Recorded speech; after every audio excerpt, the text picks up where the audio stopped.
अक्षय Shinde encounter, गुन्हेगारांची शेवट आणि संघर्षाची रोमांचक कहाणी. अक्षय शिंदेचे नाव बदलापूर बलात्कार प्रकरणातील मुख्य आरोपी म्हणून पुढे आले होते. या घटनेचे संपूर्ण महाराष्ट्र हादरून गेला होता. अक्षयवर बलात्कार आणि अन्य गंभीर गुन्ह्याचे आरोप होते.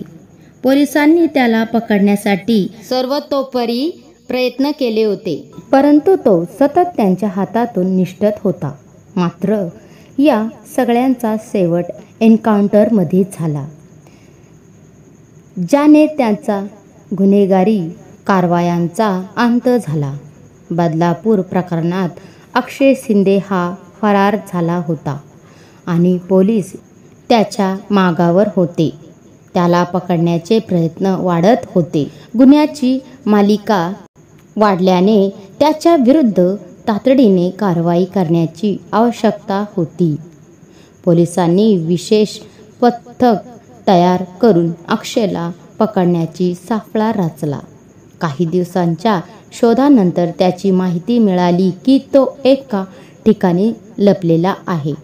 पोलिसांनी ठरवल्याप्रमाणे त्या ठिकाणी जाऊन अक्षयला घेरलं. मात्र अक्षयने स्वतःला सोडवण्यासाठी पोलिसावर थेट गोळीबार केला.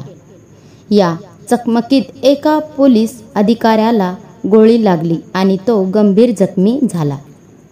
ही घटना खूपच धक्कादायक होती, कारण अक्षयच्या या प्रतिकाराने पोलिसावर मोठा ताण आला होता. अक्षयच्या गोळीबारानंतर पोलिसांनी आपल्या सुरक्षेस प्रत्युत्तर घ्यावे लागले. त्यांनी केलेल्या गोळीबारात एका पोलीस कर्मचाऱ्याच्या पायाला गोळी लागली. त्यामुळे परिस्थिती आणखीच गंभीर झाली. आत्मरक्षणासाठी आणि परिस्थितीचा सामना करण्यासाठी पोलिसांनी त्याच्यावर गोळीबार केला. काही क्षणातच अक्षय शिंदे याचा या चकमकीत मृत्यू झाला. अक्षय शिंदेचा एन्काउंटर झाल्यानंतर या प्रकरणाने वेगळं वळण घेतलं. या एन्काउंटरनंतर बदलापूर प्रकरणातील आरोपीचा शेवट झाला, ज्यामुळे पीडितांच्या कुटुंबियांनी काही प्रमाणात न्याय मिळवण्याची भावना निर्माण झाली. त्यांच्या विरुद्ध असलेल्या गंभीर गुन्ह्यामुळे समाजात त्यांच्या मृत्यूवर वेगवेगळ्या प्रतिक्रिया उमटल्या.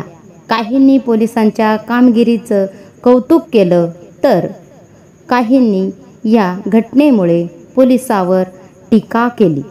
या एन्काउंटरने समाजाला एक संदेश दिला की कोणताही गुन्हा कितीही मोठा असला तरी पोलीस आणि न्यायव्यवस्था कधी गप्प बसत नाही.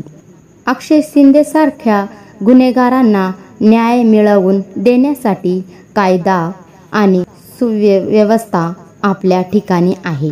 या घटनेमुळे समाजातील लोकांनी कायद्याचा आदर करण्याची गरज अधोरेखित केली आहे.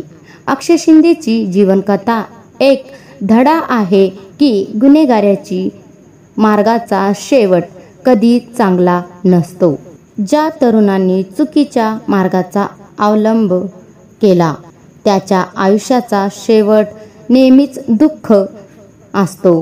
हा एन्काउंटर एक उदाहरण आहे की न्याय व्यवस्थेतून सुटण्याचा प्रयत्न करणाऱ्यांना त्यांचे गंभीर परिणाम भोगावे लागतात.